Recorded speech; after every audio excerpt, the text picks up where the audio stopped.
Hello, welcome to the sixth episode of All Sports Talk. I'm Patrick Gary. I'm Esposito. John Picarello. And I'm Rudy Picarello.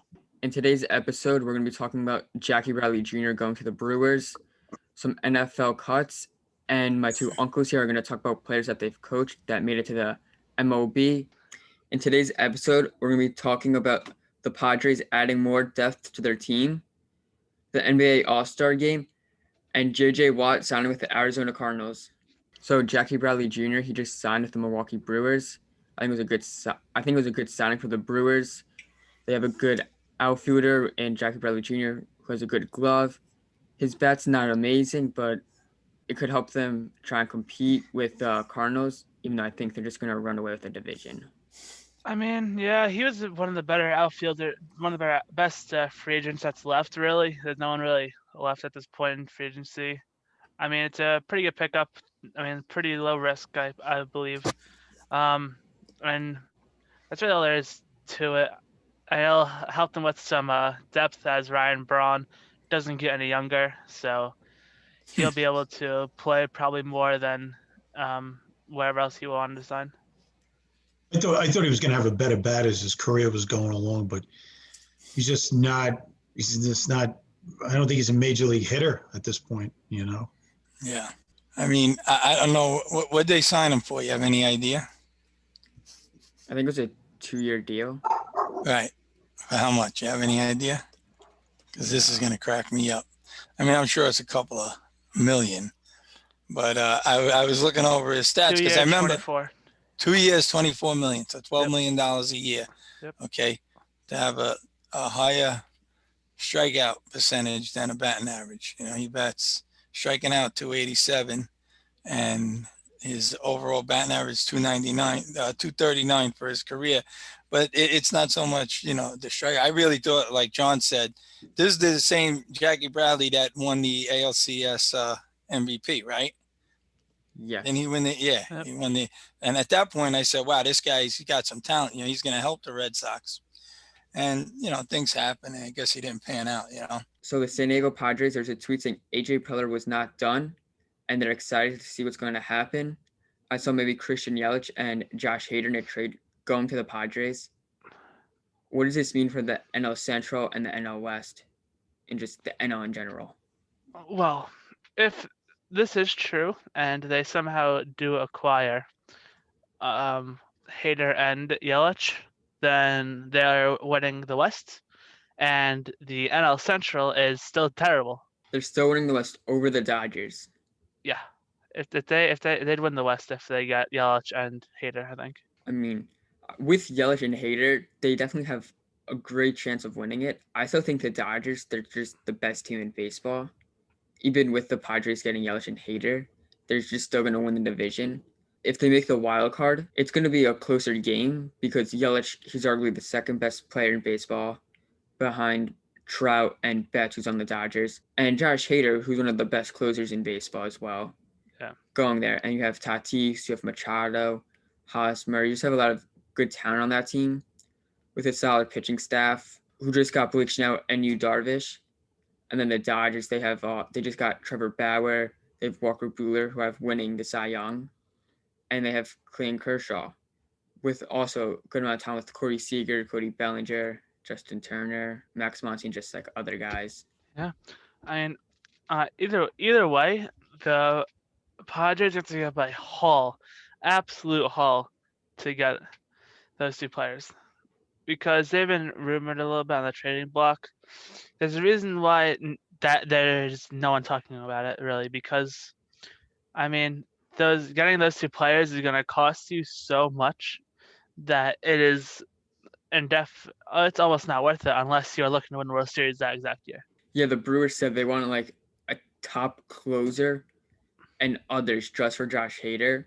Yeah, so I can't imagine what they want for Christian Yelich, who's again arguably the second best player behind Trout and Betts, like I said. Yeah, and if that does actually happen, then the NL Central is going to be undoubtedly the worst division in MLB, and Cardinals will easily walk away with it. Yeah, the Cardinals Fly with a blindfold on. If that does happen, the Cardinals have no reason not to win that division. Oh yeah, definitely. They could do it with the hands tied behind their back. I don't see any other team that can just could be able to compete with them. I think the Reds, like they're probably the youngest team with the Brewers, who might be rebuilding if this trade goes through. The Cubs, who are trying to rebuild, or what it looks like, and the Pirates, who are definitely rebuilding. I think the Reds would have the best chance to win the division over the Cardinals if that trade does go through. Yeah, I mean that's really unless everyone on the Cardinals just dies. I don't even know. It seems like the red like that. It's the only way that like anyone else can win the division really, and it'll be between the Reds and Cubs, I guess. Yeah, I think the Cardinals, they're just gonna win that. It's gonna be a cakewalk for They them. definitely. But definitely make the it may definitely make the playoffs a lot more interesting though. With what's it called the Padres. I think the Padres could. Although you're right with the Dodgers having a better lineup, an all-around team really, it still makes a win for the Padres in the NL West a lot more plausible. If it does happen, it's gonna be a fun season to watch both Oh, yeah. Padres and Dodgers go at it. Definitely. And even if this trade does go through, like we were saying, Cardinals, they have the best chance of winning that division. With all these wins, with like maybe 4 teams trying to rebuild, they could try to get that number 1 seed. Oh, definitely. Because you have 3 wins right there. Yeah. They could have the better record than the Dodgers, than the Padres, Mets, Braves, like other teams, and they have that bye. And then the Dodgers, they got to play the Braves in the NLDS or the Mets in the NLDS. Yep. While the other two teams I said got to go to that 1-game wild card, then play the Cardinals in the NLDS. Yeah. So it's just going to be on those teams, like the Dodgers, Padres, Braves, and Mets, not to get that 1 seed, because then you have like time to rest kind of with your players. Yeah. Like, I actually would like that happening a lot, honestly, because if that does happen, and then either, let's say the Dodgers win the division. If the Dodgers in the division play the Braves, they'll probably beat the Braves. And let's say the Padres beat the Mexican wild card, they'll probably most likely beat the Cardinals as well. Then you have the NLCS of Padres and the Dodgers, and I think those are two of the top 3 teams in that entire MLB. So that'd be a really fun series to watch. Yeah, it would be a fun NLCS to watch. It would be a fun postseason with those teams, definitely. just to watch. Yeah, I think that'd be a really good series, probably 6-7 game series of just really good baseball. It's going to be fun to watch. Definitely. Looking forward Hopefully to we the get season. there. NBA All-Star Game is happening this weekend. They just had the draft, Team LeBron and Team Durant. These were the rosters. So for Team LeBron, his starters are LeBron James, Giannis, Curry, Luka, Nikola Jovic. Durant starters are Kyrie, Joel Embiid, Kawhi Leonard, Bradley Beal, and Jason Tatum. LeBron's bench is Damian Lillard, Ben Simmons, Chris Paul, Jaylen Brown, Paul George, Domantas Sabonis, and Rudy Gobert. And Durant's bench is James Harden, Devin Booker, Zion Williamson, Zach LaVine, Julius Randle, Niko Vucevic, and Donovan Mitchell. All right, so first off, these teams are completely unfair. I don't know who on God's earth let this happen. This is an atrocity. This should never happen ever again. Like, I swear to God, I don't know who. Kevin Durant must have been on some fun shit right now, because oh my God, these teams are the most unbalanced thing I've ever seen in my entire life. I mean, all right, so you have LeBron James, Steph Curry on a team alone. Okay, that's too much. That's first off. Second off, Giannis. What on God's earth? How the hell were these not 1 and 2 picks? I didn't watch the entire thing. I won't even lie. But how the hell does Luka, Curry, and Giannis, none of them just go to Durant? Not a single one. It baffles me. It's like throwing me in calculus. I don't know what the hell I'm doing. I don't think Durant knew what the hell he was doing. I don't know what to say. I think Curry, maybe LeBron had the first pick and he took Curry. Okay, but like, okay, go on. Yeah. I don't know why Giannis. Maybe he took I don't know, James Harden. I heard he's up for MVP. Maybe he took Joel Embiid. I also heard he's up for MVP. I don't know. Oh wait, KD isn't playing, so he said fuck the team. Yes, that's right. KD isn't playing. He's injured. KD's out, and so is Anthony Davis. Wait, Anthony Davis didn't get picked. No fairness. Yeah, but he was supposed to be in the All-Star game, but he got Yeah, he had injured, and replaced. Devin Booker is playing for him. Gonna be lots of threes, lots of cool dunks. Dunk contest is gonna be in between. You know, should be fun to watch. Oh, definitely. Oh yeah, definitely fun to watch. Yeah. But the dunk contest in the middle of the game, I think that's actually a pretty good idea, honestly. It's a very good way to still have the little fun aspect of the All-Star weekend. Having the dunk contest right in the middle of it, so you don't have to stretch it out over a few days with the COVID. You could just have, just one whole event right there. It's a very good idea. Also, Devin Booker making it was, oh my God, that was really good to see because he really deserved it. And having him get snubbed originally was terrible. Everyone on Twitter agrees with me. But it's really good to see Devin Booker in the All-Star game as he's originally snubbed. I mean, of course, unfortunate that Anthony Davis is injured, but I mean, now we'll see obviously one of the better players in the NBA, Devin Booker. We'll get to see him playing at the game. It should really just be a great game, obviously, as it's an All-Star game. Yeah, it's just gonna be like a high-scoring game. A lot of 3-pointers, just a lot of dunks going on. It's just gonna be like a fun environment, really. Yeah, and they they're incorporating Kobe Bryant's 24 into it. I forget how they do it, honestly, because I didn't watch it last year. But yeah, it's always good to see because of Kobe Bryant. That's nice. Yeah. Along with Kobe Bryant, actually, Kyrie is trying to get Kobe as the NBA logo, which I think is a great idea because I don't know who on God's Earth Jerry West is. But yeah, I think that would be great to have Kobe as the logo because everyone, even if he's not the greatest player ever, neither is Jerry West. But like having an icon like Kobe Bryant as the logo would just mean so much for the league because he's helped the league grow so much, and he really just he's a great person, great athlete. It would just mean a lot, I think, to the entire NBA community. Yeah, and like you said, just everyone loves Kobe Bryant.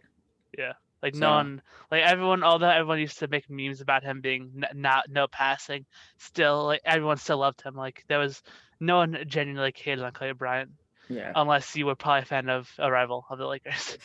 Yeah. Even then, when he was on his farewell tour, it's hard to hate on him still. It'd be nice to see Kobe Bryant as the NBA logo. Yeah, I think it should definitely happen. He had great talent. He was one of the best players of our decade, like the 2000s. Yeah, of our generation, yeah. And now J.J. Watt signing with the Arizona Cardinals. Very surprising on this one. Oh yeah, definitely. I did not expect this. Yeah. I thought the Bills were a front runner. I thought the Browns were a front runner. The Packers and the Steelers. I thought all 4 of those teams were front runners. Yeah. I did not expect him to go to Arizona. Yeah, me neither, man. That was insane seeing that. I was like, I was asleep until 2:00, and I wake up, I go on Twitter, I see sources me and JJ Watt as a it's Cardinal. I was like, oh, okay, that's photoshopped, right? Yeah, no, but seriously, I honestly can't believe it because, you'd think that he'd go to a definite winner, which obviously the Cardinals are going to be a great team, but they're in a fairly good division, and they are the other team that were trying to get him, like the Packers, the Bills, Browns, and Steelers. Yeah, all of them, right? Although obviously no one likes to care about cap issues, everyone still likes to believe, oh yeah, that's definitely possible, right? Which, it definitely was possible because everyone finds a way to make money somehow, and in the NFL just to move some money around. Either way, JJ Watt would have been a great signing for any of those 4 teams. Definitely would have promised them to go really into the playoffs still. Just adding to their defenses would have been absolutely amazing.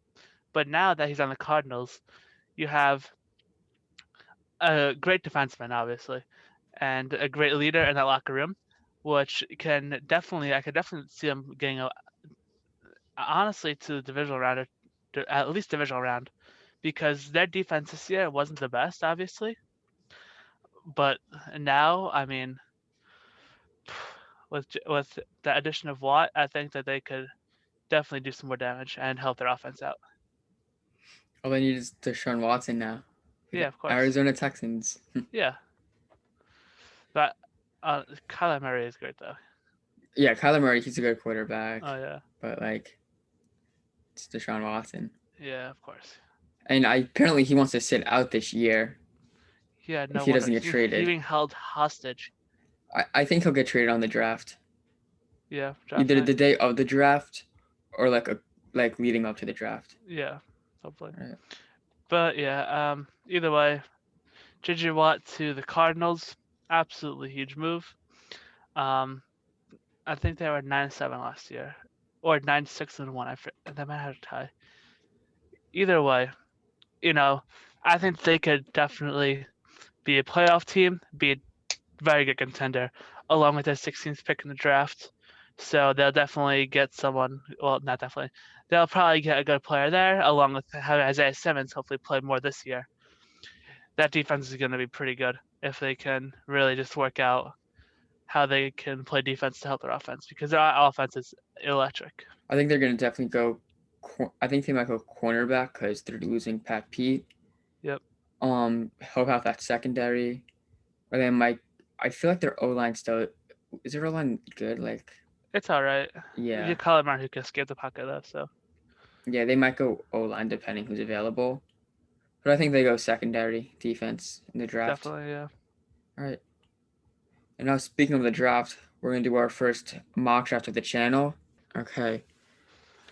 We're using the Draft Network mock draft machine. So first pick, there's going to be a lot of mock drafts coming out on the channel before the draft. This is the first one. Thank you for watching. Please like, subscribe, and comment. All right, breaking news as of 2 minutes ago. Stephon Gilmore will likely be traded from the Patriots. Oh, Stephon Gilmore is likely to be traded. All right. So let's think, what teams need a cornerback who wants Stephon Gilmore? Because I saw a mock trade with the Giants.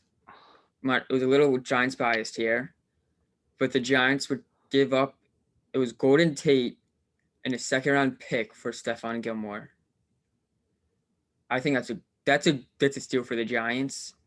They're going to keep pick 11, and they get a great cornerback alongside. No shot on God's that happens. No, I don't think it's going to happen. But I just saw it on Instagram. A couple pages posted it. Right, fair.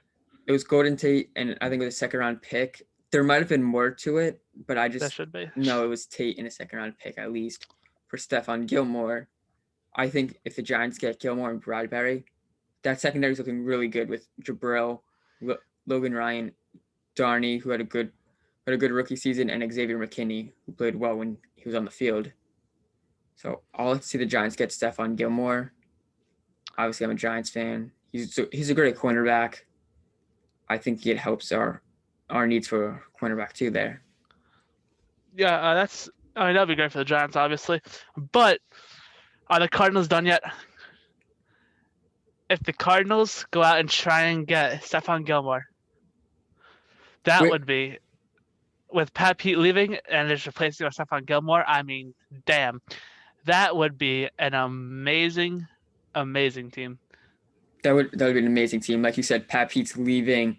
Another guy Giants should try to be looking at. But Stephon Gilmore on the block now. The Cardinals got to be all over that. Increase their secondary.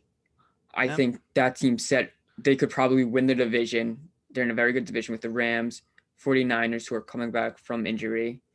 And they also have the Seahawks in that division, who's also very good. And Russell Wilson might be getting traded, might not be. Yep. I don't think he's going to. I think he just wants them to get offensive linemen. But I think if the Cardinals do get Stephon Gilmore, they might win that division. They might get the number 1 seed over the Packers and over Tampa. Definitely. That's definitely possible. I mean, that would be huge for the Cardinals. But other teams that could do that would obviously have to be in win now mode. So, I mean, I'm trying to think of teams that would really want to just win now and just. I mean, I would say the Saints, but their cap room is terrible. I don't think they could afford him. Yeah, exactly. Like, I'm trying to I'm not sure if too many other teams really want to pay like a big price for him, really, because he's getting older. Obviously, he's in Yeah. his. I know he's in his early 30s, but still, cornerbacks seem to drop off a little bit near and be in the 30s. Maybe Stephon Gilmore doesn't do that, and he does play well for a few more years. I mean, that would be great for whoever gets him. He's a Oh, great addition to any team, instant upgrade to almost anybody in the NFL. maybe the Cowboys try to get him. Their secondary was brutal last year. Oh yeah, So maybe they try to bring in a cornerback one, and like we targeted, I think it was Patrick Surtain yep, Sartain. in the Yep. draft. So maybe Surtain and Gilmore, if they keep that 10th pick there, that's two good cornerbacks there. Really, I think any team, like you were saying before, any team that acquires Stephon Gilmore, it's just going to help them out a lot. Yep. And you got to be in win mode now. And maybe even the Packers try to get him with Yeah, Jari sure. Alexander and Stephon Gilmore. That would they'd win that. They'd win the NFC. That's two maybe top 5, top 7 cornerbacks in the league right there. Yeah, exactly. Like, and then you have Aaron Rodgers Yep. and Davonte Adams. So like, Yeah. you got to get him and try to win the Super Bowl. Really. Yeah. Yeah. I am on the clock. The first pick, the Jaguars are going to be selecting Trevor Lawrence. I think it's an obvious pick here. The Jets are on the clock. Kyle, you are up. Well, all right, so basically the Jets have a very big situation to handle here, as they have Darnold as quarterback already, and that's really the problem. That's the only problem here. You have to decide, do you want to stick with Darnold or if you want to pick a new quarterback in the draft. What I think is most likely going to happen is the Jets will go with Zach Wilson at number 2 and get Darnold away. So yeah, give me Zach Wilson at 2. The Dolphins are on the clock now. All right. I think the Dolphins are going to go O-tackle, O-line, give Tua some protection. They're going to be getting Penei Sewell out of Oregon. Now the Falcons are on the clock. All right, so here the Falcons are lost right now. They have a lot of problems, honestly. You really don't know what they even want to do because they have Matt Ryan as with his big contract. I think that keeping him on one more year is possible. So with that, I think Micah Parsons will go at 4. Sorry, I can't find it. Oh, here it is. All right. The Bengals are on the clock. I'm up. I think they're going to get some protection for Joe Burrow. And they're going to go the other O-lineman from Northwestern, Rashawn Slater. So the Eagles are on the clock. All right, so with the 6th pick, the Eagles love this pick. I mean, they have every offensive weapon available, although they don't have any more protection really available at this pick. They have all the weapons in the world. So I think that they would go with Jamar Chase at 6 to help Jalen Hurts really improve and solidify himself as the quarterback of the future. The Lions are on the clock. All right. I think here, the Lions, they're going to go wide receiver, and they're going to pick Heisman winner Davonte Smith at 7. He's one of the best wide receivers in the class. I think he won the Heisman. They just want to get him. Even if he's not the best rated wide receiver here, I think he's still like one of the best wide receivers. And obviously, he's one of the best wide receivers in the class. I think the Lions are just going to grab him. The Panthers are on the clock. All right, so with this pick, I mean, I think it's pretty obvious. Justin Fields is definitely the pick here, as Teddy Bridgewater really isn't the quarterback of the future. I don't even know if he's still with the team. But either way, Justin Fields will definitely be an improvement over Teddy Bridgewater. The Broncos are on the clock. This pick, they're going to go cornerback. It's just between either Caleb Farley or Patrick Surtain. I think like one of them, they're both very good. I think they're going to take Caleb Farley here. The Cowboys are on the clock. All right, so with the 10th pick, the Cowboys would really like, just like as you just said, their two great cornerbacks, with Patrick Surtain and Caleb Farley. Ultimately, I think they'll going up with Patrick Surtain, as Caleb Farley hasn't picked already, as we see. So obviously, Surtain's a pick, but I would not be surprised to see him go Kyle Pitts after following this low. The Giants are on the clock. Now here, they might go Jalen Waddle, wide receiver. They might go Kyle Pitts here, tight end. Either do a 2 tight end set with him and Ingram, or maybe put Pitts at wide receiver, because Pitts is one of the best talents in this draft class, one of the best weapons. But I think the Giants just need a wide receiver. So wide receiver one really badly, they just go Jalen Waddle. Would not be surprised with either Waddle or Pitts here. The 49ers are on the clock. All right, so this is a odd pick because both corners are off the board. You don't know if you want to stick with Garoppolo or not. As you see, Trey Lance is still available. I mean, they really just have. Since we're not, even though we're not trading, I'd trade down this pick or trade up for whoever they really want. But if I had to pick here, I think that Trey Lance could definitely be the pick. The Chargers are on the clock. All right. So with this pick, I think they're going to go tackle and just protect Herbert. They're going to take Samuel Cosme out of Texas. The Vikings are on the clock. All right. Well, as you have just picked Cosme, I think that the Vikings definitely have 2 picks here, and definitely have 2 picks available, and Christian Darrisaw or Jeremiah. So with this pick, the Vikings could definitely go with Christian Darrisaw or Jeremiah. I can't say that. Or the left linebacker from Notre Dame, which I honestly cannot pronounce his name. So, I mean, I think that Christian Darrisaw could probably be the pick here for the Vikings, really helping them at offensive tackle. The Patriots are on the clock. With this pick, you got to go with one of the best option available right here. That's Kyle Pitts. He has the most talent right now. And kind of surprised he fell to 15 with this talent. Yeah, definitely shouldn't follow 15, but like the real needs for some of these teams is just too big to draft, and which is really the problem here. Like the only place I see him going is probably 11 to the Giants. Yeah, or if someone trades up.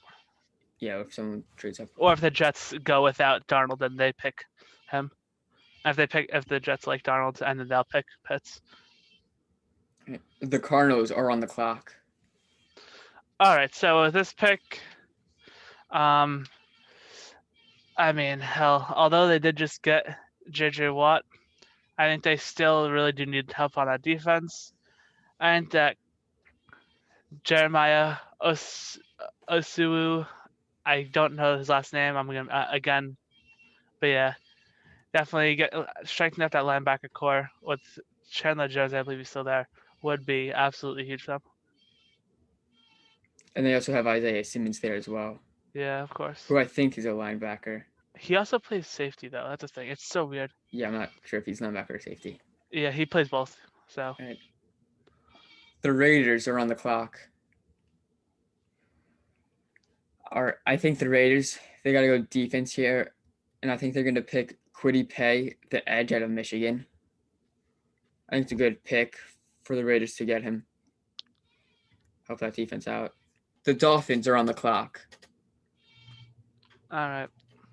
So as the Dolphins are ready to be picked, as they have Penei Sewell as their new tackle, I think that they definitely take a position of skill here. Maybe help out Tua Tagovailoa even more as they take Rashad Bateman out of Minnesota. That'll really strengthen up their wide receiving core, as they don't really have too much left of that core anymore. So I think that'll definitely be a great pick and great help to Tua. Yeah, and I've just been hearing like a lot of great stuff about Rashad Bateman. The football team is on the clock. Yeah. I think here they're going to look for their future quarterback, and they're going to get Mac Jones. I think the year he just had up for Heisman, it's a great pick for them, and it helps out their future a lot if he plays like he did in college. The Bears are on the clock. All right, so with the top 5 quarterbacks gone and off the board, they're definitely going quarterback, obviously, unless they trade for Sam Darnold. Who knows? But besides that, I think that the Bears definitely, if they're gonna have to probably stick with Trubisky or Foles, they're gonna probably want to help them, as their defense is already quite good. So Tevin Jenkins out of Oklahoma State would definitely be my pick here. Good pick getting offensive tackle to help Trubisky. The Colts are on the clock. I think right here with the Colts, help out their secondary. They're going to take Chase Horn, the cornerback out of South Carolina. Just help out that secondary. Fair pick. The Titans are on the clock. All right, so the Titans here are very happy with this one. Gregory Rousseau falling all the way to 22. I think that, honestly, although he hasn't played that much, Gregory Rousseau would be a great pick for the Titans, helping at their edge now that Jadeveon Clowney's gone and obviously didn't do the best of them. He could definitely help them just all around on that defense. That's a great pick if he falls to 22. He might get picked earlier in the draft, but if he falls to 22, that's a steal for the Titans. The Jets are on the clock. I think here the Jets are going to go defense, and they're going to take another edge out of Miami, and that's Jalen Phillips. The Steelers are on the clock. The Steelers. This is a very interesting pick as well, as they have quite older quarterback, and with Roethlisberger aging, they still don't have their quarterback of the future, really. They might see if Haskins pans out. Maybe he could be. I don't think he's going to, but maybe he could be the quarterback of the future, or just like a decent quarterback for the Steelers, what they need. Eli Tucker to the Steelers, kind of questionable, honestly, for me.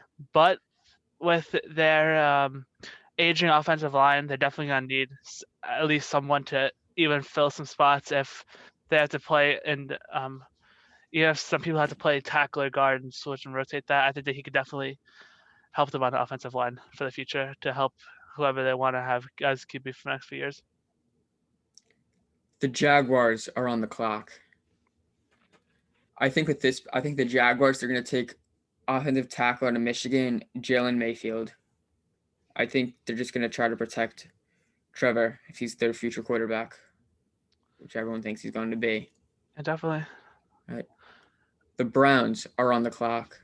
All right, so with this pick, Browns getting Christian Barmore would definitely be their best selection as to help their defense grow, as the offense is so explosive. Really solidifying that defense would be a great idea. The Ravens are on the clock.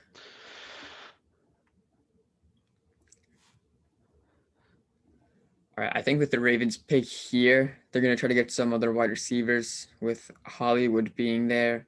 I think they're going to take Terrence Marshall, help out Lamar in the passing game. The Saints are on the clock. All right, well, the Saints that's a very interesting one. And I could definitely see them with this pick going Azeez Ojulari, because for the time being, if Drew Brees does stay, their offense should be quite fine as it is, and there are no real. I don't know if you take a cornerback here. It seems like Ojulari will probably be the best pick to get some pressure on the defenses, considering they have a fairly good secondary already. The Packers are on the clock. I think for the Packers here, they're gonna go wide receiver. I like a lot Elijah Moore a lot. I think him and Davonte Adams. I think it's gonna help them out. I like Elijah Moore a lot in this draft. Even if he's not the best wide receiver, I think he's gonna be not the best wide receiver in the draft. I think he's gonna be really good in the NFL. The Bills are on the clock. The Bills are a team that could really go with one of two things: one, a running back, or two, a linebacker. And honestly, I think their offense is already good enough. And if they could find a running back, the strong running back class of free agents, at least someone that's even decent, really, that'll just bulk up their team so much. So I think that Nick Bolton is going to be going to the Bills. The Chiefs are on the clock. I think here with the Chiefs, like what we saw in the Super Bowl, their O-line just wasn't good. I think they're going to go out and just try to protect Patrick Mahomes. And they're going to take offensive tackle Liam Echenberg out of Notre Dame. The Buccaneers are on the clock. All right. Well, I hate the Buccaneers, the burning passion, because they have Tom Brady now. So, but honestly, I'm not sure you can upgrade on this team really. Like, they are really set on just everything they have, unless they lose Levante David, which if in that case, I could see them taking Xavier Collins. But keep scrolling down a little bit for a second. Just want to make sure. Okay, yeah, okay, make sure. Okay, so honestly, with this spot, I'd probably go Jason Owe from Penn State off the edge, shaking up the defense as Pierre Paul is not getting any younger. And with Levante David leaving, they could definitely just use someone as linebacker. Either way, just to rush the quarterback and help that defense out.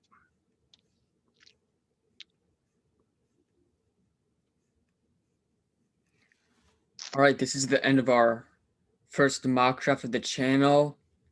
There's going to be a couple coming out before the draft. That is an opt-out in his contract after 1 year.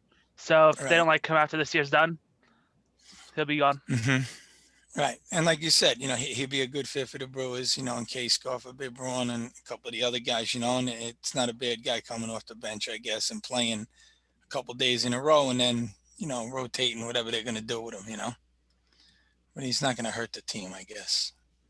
I think he's just there because of his glove, really. Right. Like he's got a good glove, so yeah, help in like defensive purposes scenarios. He'll probably be starting in center field, I think, because you have Yelich and you have Braun in the Yeah.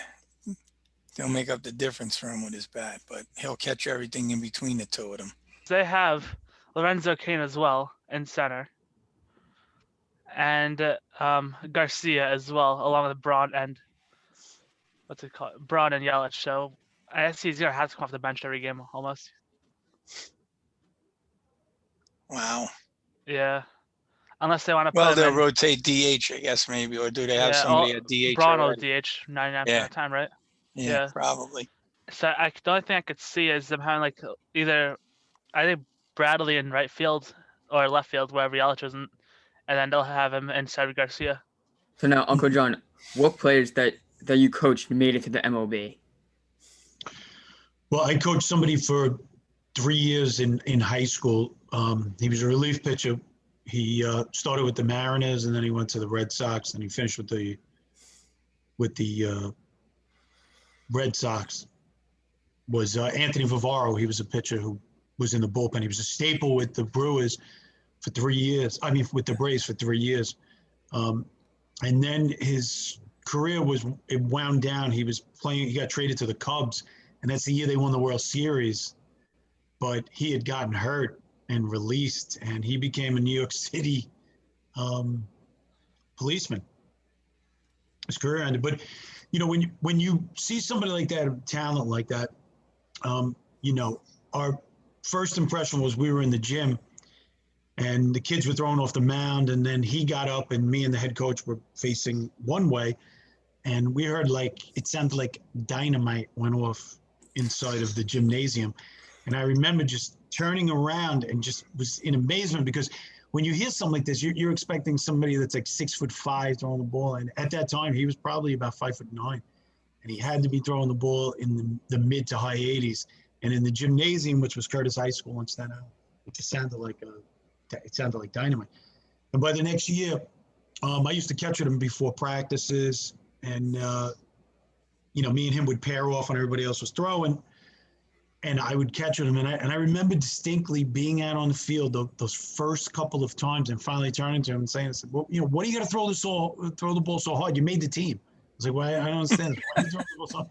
And it was the first time I really hit me when he turned around. He goes, and he was like, I'm not. I'm just having a catch. And then that was it. It was like, you could just tell the difference between somebody like him and then other people that I had coached over the years. It just had a God-given ability to be able to throw the ball. I mean, he could really hit. He was an excellent hitter, but you bump into a lot of kids that can hit the ball that we're going to talk about in a second, that are different than other kids, but his mainstay was his arm. It was just absolutely unbelievable. But he had a good head on his shoulders. He wound up going to St. John's. He played there for 3 years, and then he got drafted out of St. John's. And he went through the minor league system. I don't go the whole thing, but it takes a lot. It can't just be ability, because there are a lot of people out there that throw the ball 90. He wound up topping out at 95, 96 when he was with Seattle. But you see talent like that, and I knew almost instantaneously. And he did an interview when he was in Atlanta, and somebody had asked him. They said, "When was the first time that you knew that you had a chance to get drafted?" And he said, "We never talked about it at home." He said, "My high school coach," he was referring to me, was the first person that had said to him his junior year, I said, "What do you want to do? Do you want to go to college, or do you want to get started, in a pro career? Like, what path do you want to walk down?" And he was just like, I don't even know what you're talking about. I was like, "You're going to get drafted out of high school. I mean, it's going to happen."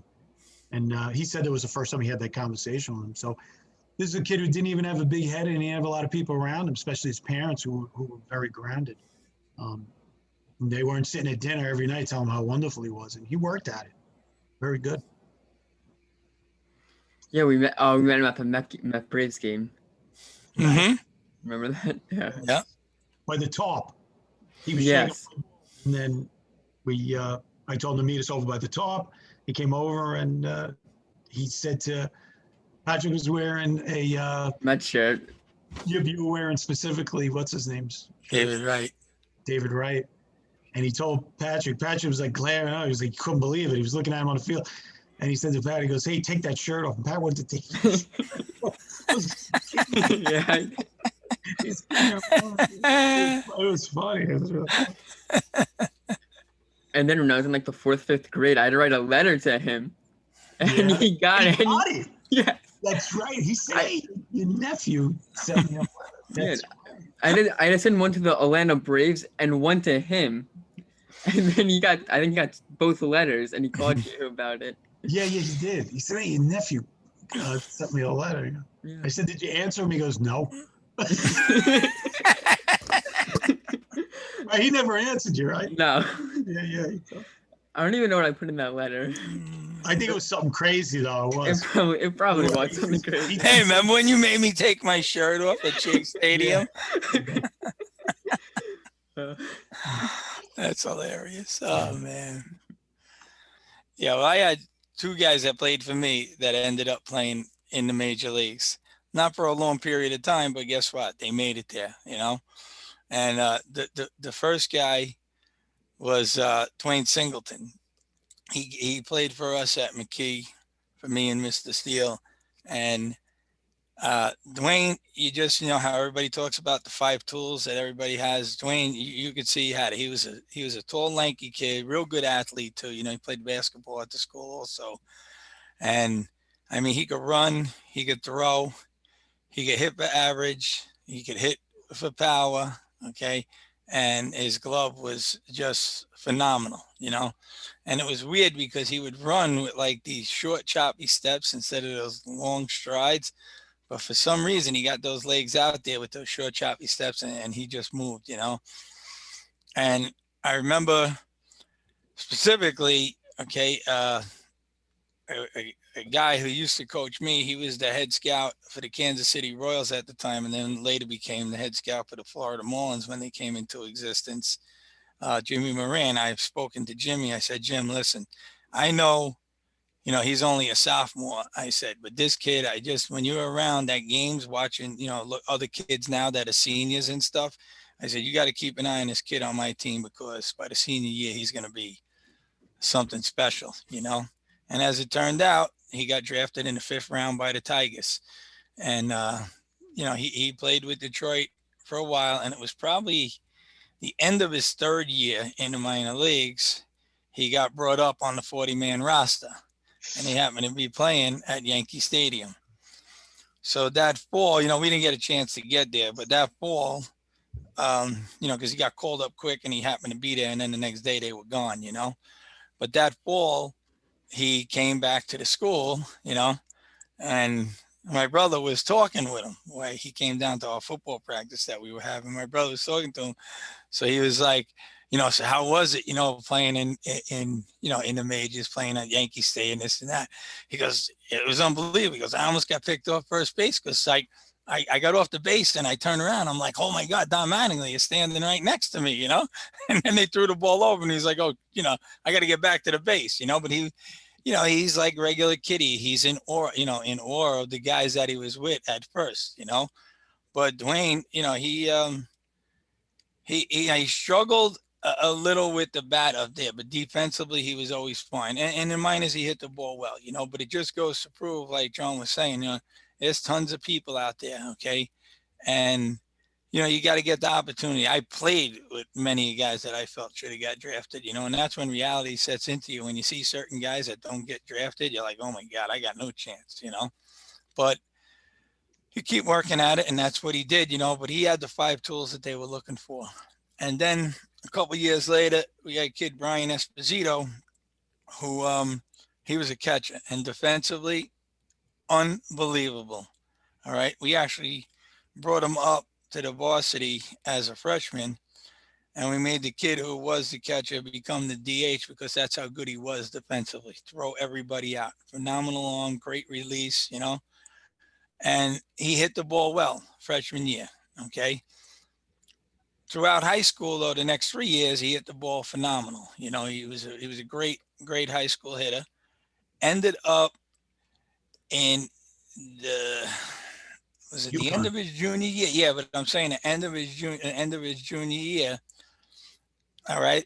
We were trying to get people to look at him, this and that. He was playing out in a summer league tournament for like one of those East-West, USA game.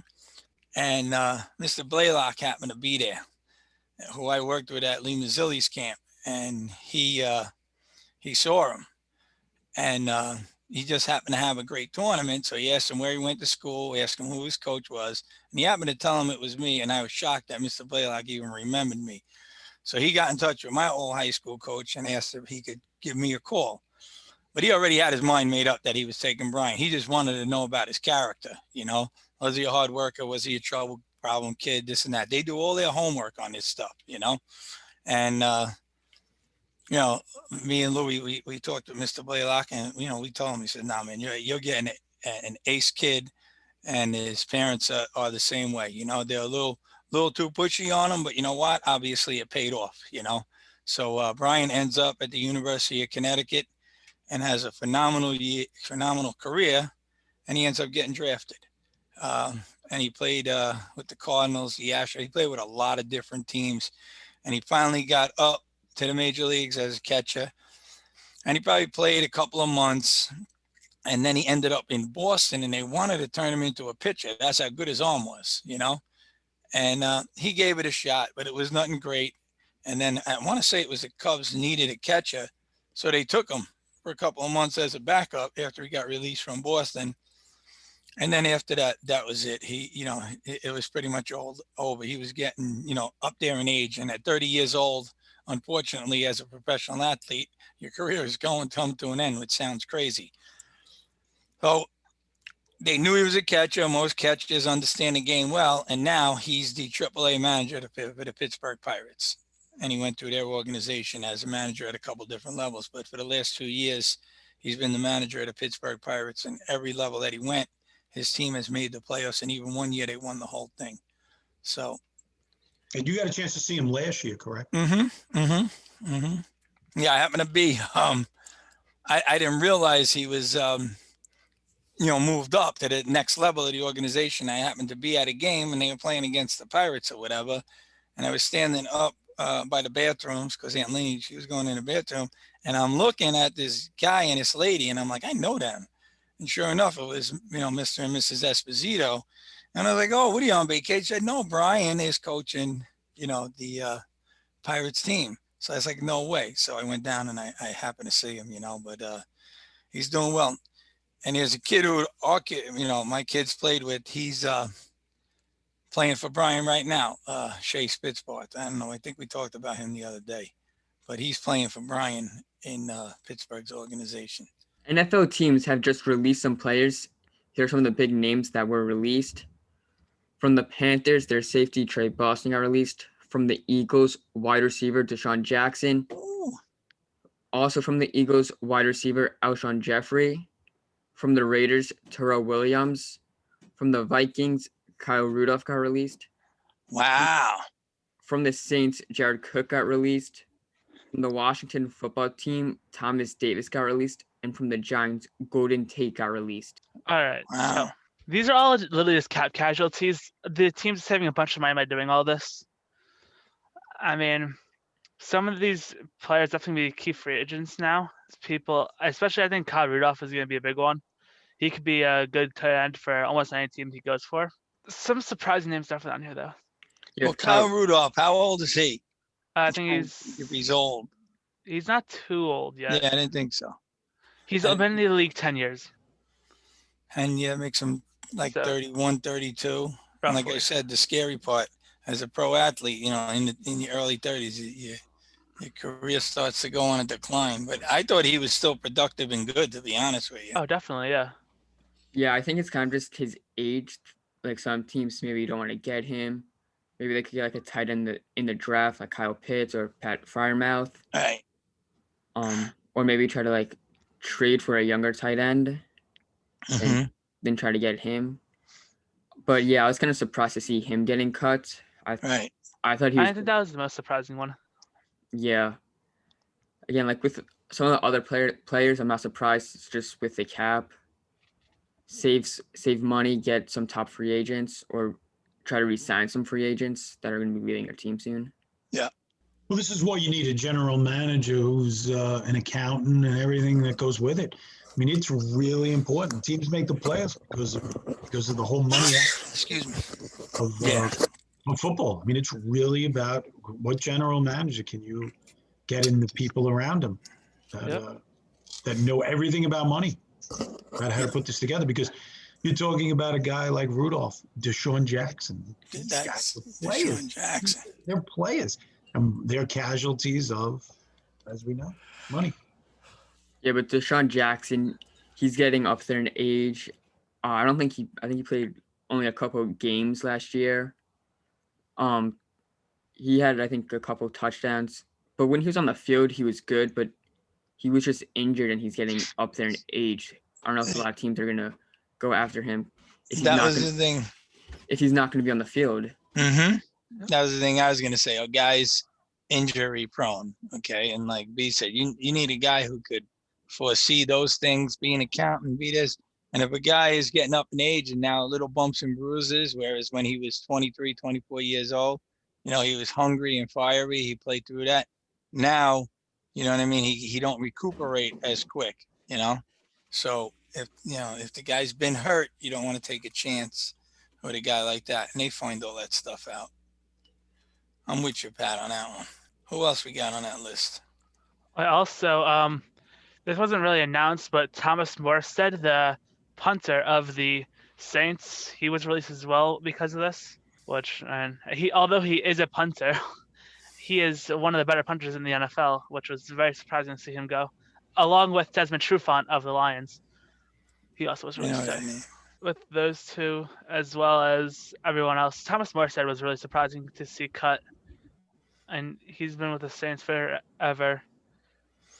And then with, like you guys are saying, with Desean Jackson getting cut along with Alshon Jeffrey, you can definitely assume that maybe they're taking a wide receiver in the draft now, because I mean, if you have Jalen Hurts, you don't want to give him terrible receivers to see if he's good or not.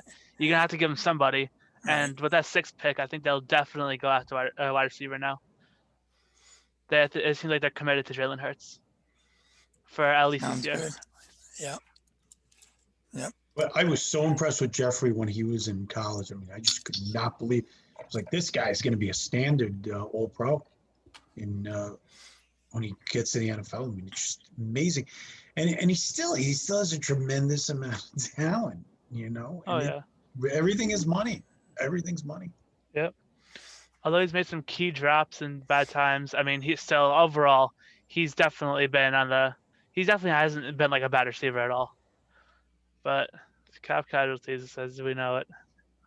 Oh yeah. By the way, Golden Tate. I never understood why the Giants signed him, and this really does like solidify this question for me, honestly. Because during those years, I mean, the Giants definitely weren't going anywhere. They were definitely rebuilding that entire time. So I think signing Golden Tate for that big amount of money was just really not worth it. As now they're releasing him today or yesterday. Mm-hmm.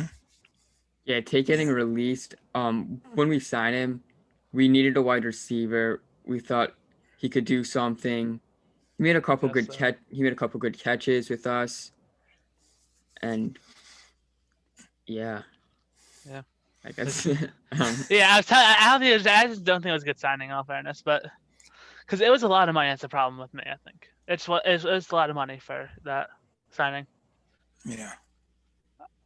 Obviously, you couldn't have expected rebuilding this year as well with Saquon being injured, but I mean, that's how it went, I guess. What did you guys hear about Carr? What about Carr? Well, have you guys heard anything like the Raiders going to go? I saw something on ESPN. There's a lot of people that think that Carr is different. Like they gave him a vote of confidence, but I mean, do the Raiders really want him? Mayock and Gruden, you know, they really want him, you know? Yeah, I'm not sure. I think that what they're doing with Carr, like they're okay with him, but they'd like better. It's like, oh, you know, I have this nice 2012 Camaro, but look at that 2020 Camaro over there. It's like, you know, like mine's cool and all, but like, you know, I got so much better. I think that's kind of how they see it. Like, they'll stick with it. They're not gonna they're not gonna go out and force him out, but they definitely won't like, you know, do something huge. Like if something better comes along, they'll jump at it. Yeah. Yeah. Like if they had the first pick in the draft. Oh yeah, no, they definitely got rid of it. They would trade them for a pick already. I think he would have been gone by now. I think that. Yeah. And I like him, man. I like him. Yeah, I don't think Carr's that bad. I think that he's had like a rough supporting staff. Yeah, without a doubt. He was so good in 2016. Yeah, he had that one really good year. But the Raiders had a better team. That's the thing. It's like they were a better team. They definitely have made strides last year. They did. But this isn't his fault. I mean, he has a better line around him, so he's playing better. Yep. You know? Yeah. Last year, that line wasn't the best. But this year, that just happened. It seemed like they got quite a bit better. He almost swept the Chiefs. Yeah. He beat the Chiefs in Kansas City, and then the defense blew the game when they were in Vegas. They had the Chiefs beat twice. In Vegas. That kills me to hear that, but okay. America's team. All righty. Yeah. And also, I was going to say Big Ben. Big Ben re-signing. Oh, woo. Roethlisberger, they signed. Pittsburgh signed. Yeah. And they should. He got re-signed. I mean, you're winning with the guy. You know, that's what my biggest gripe was when New England let Brady go. You know, until this guy proves that he can't play anymore. I'm so happy. So you end up having a bad year. Okay, guess what? Without him, you didn't even make the playoffs. You know what I mean? So I don't know. They didn't come close to making the playoffs with him. Nah. That guy's a mess. He was good until he got COVID. Oh yeah. He was good until he got COVID. It was 1 year, 14 million. Yeah. Big Ben? Yeah. Well, So is it? Oh, is it 1 year deal? Yahoo said it was a 1 year contract, and NBC Sports is saying it's 14 million. All right. Well, For yeah, it's 2021. 14 million, right? Because it's a 5 million cut from last year. Yeah, I think he's getting 14 million for 2021. All right, sounds good. Oh my God. I think they should try to get a younger quarterback. It'll be Definitely, 3 years to make 14 million. Yeah, okay. I mean, I know they should try to get a younger quarterback. I know they just got Haskins, but like, he's not good. He's just not. He can't play. He's not good. Like, he's not a good quarterback. All right. I'm with you. So maybe they try to target a quarterback in the draft, trade for a quarterback. But like, Well, look at this. Are there You any mean like Sam Darnold? You mean good- Sam Darnold? yes, Sam Darnold for a first round pick? who knows? Are there any like good backups somewhere? Like, like remember how like in the old days where you had Montana and Steve Young was waiting in the, for him to leave. Are there any guys like that in the NFL that, some of these teams could try and get? I mean, not really, right? Not. I like if That's you what I'm want saying. like I can't think.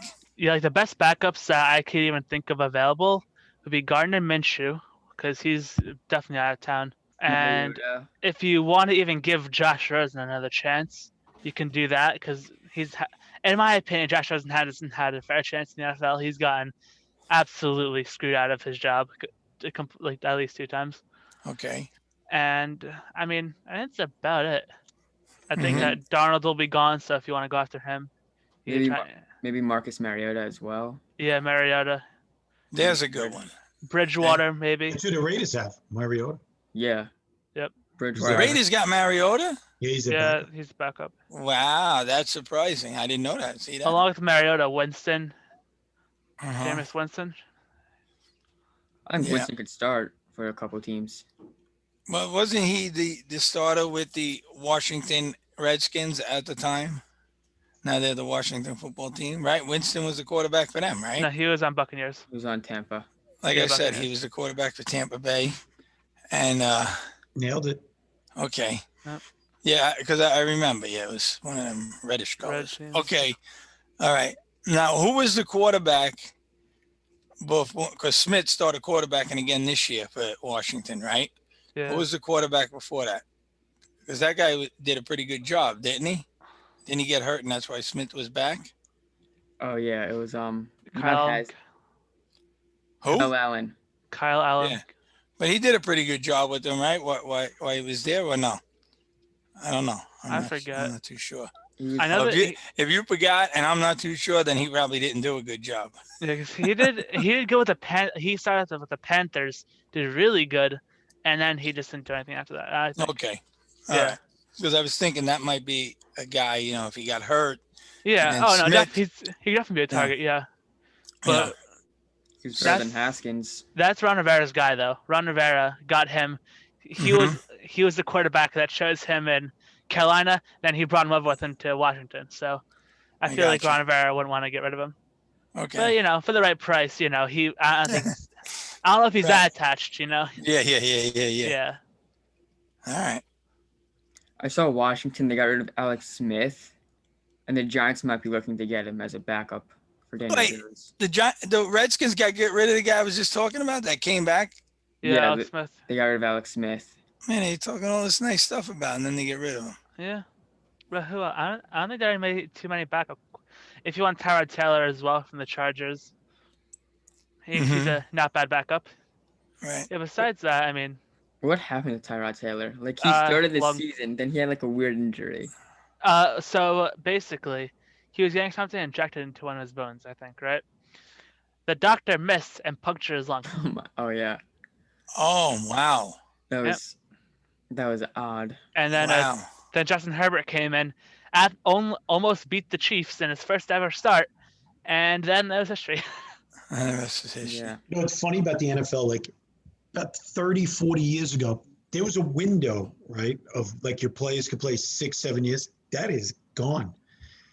It's now, you have a 3-year window with your players. And even like we're talking about quarterbacks. Quarterbacks, if they don't, like, after their first year and maybe 3 games into the next season, if they're not good, it's over. It's like, all right, let's start all over again. Oh yeah, completely. Yeah. It's just gone. It's hard to be a fan of one team anymore. It really is, because your players move around so much. Yeah. You identify with the quarterback on your team is pretty much what I'm saying. Yeah. Right. Imagine being a Jets fan. I want to believe in Darnold. I think that he'll be good somewhere, but I think the Jets have to like restart with the quarterback that they choose. Like Zach It's a Wilson. new coaching staff. Zach Wilson. I'll say Zach Wilson next time. My bad. I think that, at 2 though, they pick Zach Wilson. So Zach Wilson, I think they pick him too, and because that's the coach's guy now. Like the coach shouldn't have to come in and play with him, and that's now that the coach picked him, and that'll make it a lot easier for them. Well, speaking of quarterbacks now, I was watching TV the other day and I didn't even realize it, which I couldn't understand. What's this whole controversy that Seattle doesn't want Russell Wilson anymore? The guy did so much for them. So I don't comprehend it. It's really weird, right? So basically, Russell Wilson is mad that his offensive line is just a bunch of 7-year-olds. So he has to run around the field every game. He's not a fan of that. All right, that makes sense. Yeah, exactly. He expects unhappiness. I'll say that. He expects that he wasn't the happiest, and now there's controversy. There's no requested trade, no nothing. I know. I thought Seattle, the management, was looking to get rid of him. Oh no, but they're mad because of the controversy that's happening. Because of what he said. Okay, that makes sense. All right, yeah. Well, you can't talk.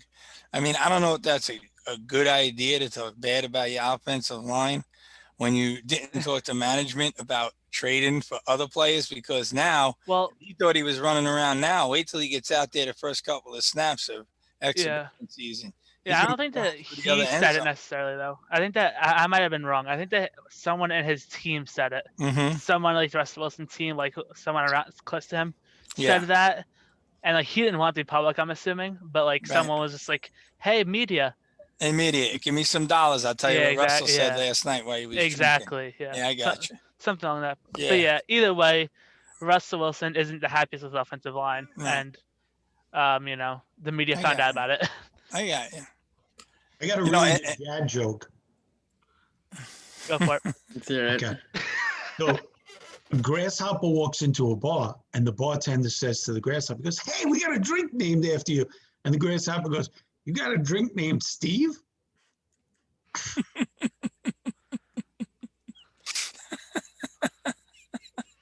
See, that's disappointment. They don't know what a grasshopper drink is. Well, as long as you know that a grasshopper is like a mixed drink, it's a drink. Yeah, well, they didn't know that. So, I knew that because I'm old. I'm old. I'm just saying, it's a dad joke. Yeah. Anthony Sherman, the longtime fullback of the Chiefs, one of the only known fullbacks in the NFL that isn't named Kyle Juszczyk, retired. Eli Penny. Sure. So besides them, right? No one really. He retires today.